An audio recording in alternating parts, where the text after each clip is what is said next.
Pernah nggak kita ngerasa jadi orang paling bertakwa pas lagi tarawih di kafe? Iya, lo nggak salah dengar. Tarawih di kafe.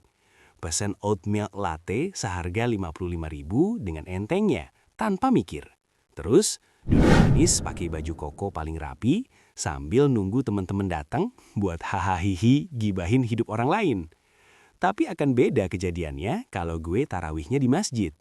Jari mendadak dapat hidayah yang aneh pas kotak infak masjid lewat di depan muka gue. Mendadak punya sensor paling canggih di dunia. Bisa membedakan mana lembaran 2.000 dan mana uang 50.000 tanpa ngeliatin dompetnya dulu. Terus pas masukin uang 2.000-an ke kotak amal itu, rasanya nggak seenteng waktu bayar oat milk latte di kafe. Kenapa ya? Kita lebih ikhlas bayar pajak gaya hidup ke barista yang bahkan nggak tahu nama kita, daripada bayar investasi akhirat ke pengurus masjid yang tiap hari nyiapin karpet bersih buat sujud kita. Tapi kita tahu nggak bagian paling konyolnya? Ini bukan cuma soal kita pelit atau enggak.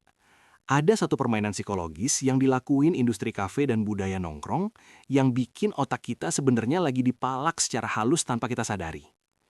Ada alasan kenapa kita ngerasa 50.000 buat kopi itu murah, tapi 50.000 buat infak itu berat banget. Gue bakal bongkar sistem yang rusak di otak kita ini, dan gue jamin kopi yang lagi lo pegang sekarang bakal terasa sedikit lebih pahit setelah lo tahu kenyataannya. Kita hitung-hitungan pakai logika bocah ya. Nongkrong habis tarawih itu udah jadi budaya. Minimal pesan 1 minuman dan 1 cemilan. Kenalah 70.000 sama pajak. Seminggu 3 kali nongkrong, kita udah keluar 210.000. Sebulan Ramadan, kita udah bakar hampir 1 juta cuma buat duduk di kursi empuk dan dengerin musik playlist Spotify Cafe. Kita tahu kenapa kita nggak keberatan? Karena kafe itu jual validasi. Pas kita bayar 70.000, kita nggak cuma dapat kafein. Kita dapat hak buat dibilang anak gaul. Kita dapat hak buat update story dengan angle estetik. Di otak kita, 70.000 itu adalah harga buat sebuah pengakuan. Sedangkan masjid itu nawarin ketenangan. Masalahnya, ketenangan itu nggak punya logo merek ternama. Ketenangan itu nggak bisa di-frame pakai filter Instagram. Akhirnya, karena nggak ada imbas sosial yang instan, otak kita mengkategorikan infak sebagai pengeluaran mati. Kita ngerasa duit itu hilang gitu aja. Padahal, kita sebenarnya lagi jadi parasit yang pakai fasilitas masjid. Pakai AC-nya, pakai karpetnya, pakai air wudunya, tapi bayarnya pakai harga parkir motor. Jahat ya? Tapi itulah realitanya. Woi, lihat nih, struk kopi gue barusan 65.000. Gila ya. Gue tadi pesan extra shot biar kuat melek pas tarawih. Ujung-ujungnya malah melek buat nge-scroll TikTok doang di pojokan kafe. Gue ini emang badut paling konsisten sedunia. Tadi pas di masjid, ada kotak infak lewat, gue pura-pura benerin sarung biar nggak kontak mata sama pengurusnya. Di dompet ada 50.000 selembar, tapi otak gue langsung teriak, "Jangan, itu buat biaya parkir sama tips barista nampi."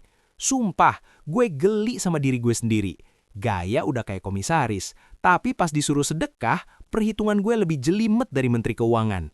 Gue emang jago ya nipu diri sendiri pakai label self-reward, padahal sebenarnya gue cuma lagi nimbun dosa yang ada busanya. Kita emang satu sirkus, bos. Gue ngomong gini bukan karena gue lebih suci dari lo. Gue ngomong gini karena gue capek lihat diri gue sendiri dan mungkin kita semua yang kalau AC masjid mati dikit langsung ngeluh di Twitter. Kalau karpet masjid bau apek dikit, kita langsung pindah masjid cari yang lebih estetik.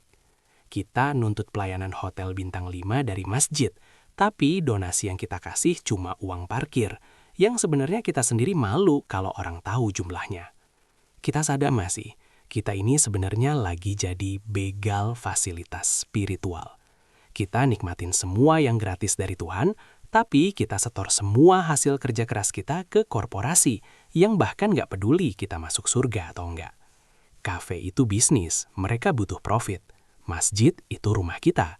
Kalau kita lebih bangga mempercantik meja kafe dengan duit kita daripada bantu benerin rumah kita sendiri, berarti ada yang salah sama cara kita memandang diri sendiri. Kita merasa murah di hadapan Tuhan, makanya kita pengen kelihatan mahal di hadapan barista. Tragis banget kan? Rahasia gelap yang gue janjiin di awal tadi sebenarnya simpel. Kita ini masyarakat yang lagi sakit gengsi. Kita lebih takut dianggap miskin oleh manusia daripada dianggap pelit sama yang punya hidup. Kita terjebak dalam lingkaran setan yang harganya makin hari makin gak masuk akal. Gue gak nyuruh lo berhenti nongkrong. Sumpah, silahkan nikmatin kopi lo. Tapi gue mau nantang diri gue sendiri dan lo juga. Setiap kali kita bayar bil kafe malam ini, coba samain nominalnya buat kita masukin ke kotak masjid besok subuh. Kalau bil kafe 100.000, infak kita 100.000. Berani nggak? Gue jujur, tangan gue pasti gemeteran pas mau masukin nominal itu. Dan disitulah jawabannya. Siapa Tuhan kita yang sebenarnya? Apakah Allah atau ego kita sendiri? Gue tunggu nyali lo di kolom komentar. Seberapa mahal harga gengsi lo malam ini? Gue mau tahu siapa yang berani jujur bareng gue.